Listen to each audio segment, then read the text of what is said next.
no go believe wetin don dey happen now. See, criminals dey everywhere, and the annoying part be say they no go just do wetin they can't do make they waka comot. They go come add another one. I don't know which kind of enjoyment they enjoy. Abeg, men, I get question to ask una. Wetin una dey feel if una dey rape woman? Wetin sweet for inside that? Because at least if na enjoyment sef, two people suppose agree make the thing flow. But this one you go the whole person. What? My people, this one it happen now. Say this girl dey her on her own. Oh, she say she dey her room around 2 midnight. Now there this thing happen. This kasala where I bring for her like this. She say before you know it now, so the guy open door, enter inside. And according to her, this one, I not gonna know how it take happen, but he said the guy drug him.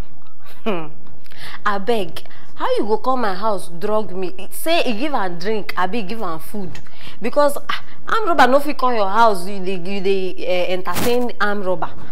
I still they wonder, but it be like say maybe na injection. Say if force am can't give her the injection. My people, as it happen like this, now so the girl doze off. Fume. When she can't open her eye, by the time she open her eye, they don't rape and finish. The guy don't enjoy himself. As she can't open her eye, she can't see say the guy whole cutlass. And at that point, nothing where she feel do. If she scream, they go kill her. If she talk, they go nothing where she even want do. And so she just dey. The guy can't carry her television. He can't carry 550 CDs join on top the TV. And on top enjoyment, we just enjoy another person's property. As if say no even do. The girl say as the guy don't carry this thing, he even rape on top. She thinks say they don't finish. Say the guy go. As he walk, I waka come on, so he just turn back. Say no. Say make the girl can't give him blow job. Hey. This thing, these parts don't make me laugh. I don't they laugh since yesterday. Una no go understand. He say make a give and blow job. See, I know enjoy the first round so that they go second round. Imagine arm robber. Oh Lord, arm robber can't tell. Now so the girl too. Wait, no. If now you wait, you go do. Person who cutlass. What you want to do? Except say you don't ready, make they cut your neck come out. So my sister go.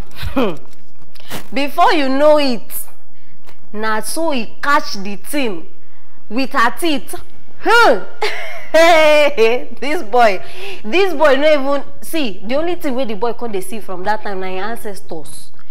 Una know the kind pain. Una know how that thing feel be. Men, una feel relate. Imagine say they even if they hold on with hand, una won't die. You can't imagine say person teeth, sharp teeth. Now so this guy, they say in the process, now so himself, with the pain and everything, be like say don't drop cutlass, now he want to enjoy himself.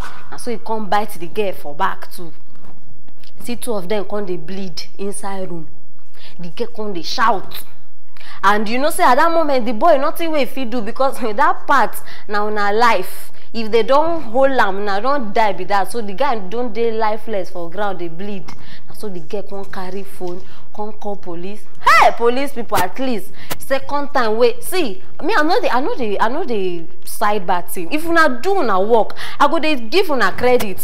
Hey, now like this una supposed to operate. Now so police people come, they can't carry am.